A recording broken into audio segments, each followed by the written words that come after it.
Parece eso como un bosque encantado, súper bonito. Son 9 kilómetros de hiking por caminada pues hasta llegar a la Laguna Esmeralda.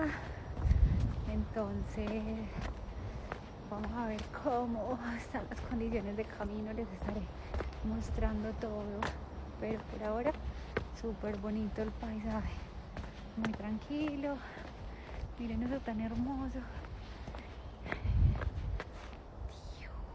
Gracias Diosito, gracias Madre Naturaleza por eso tan hermoso que nos permites presenciar y compartirles a ustedes. Besos.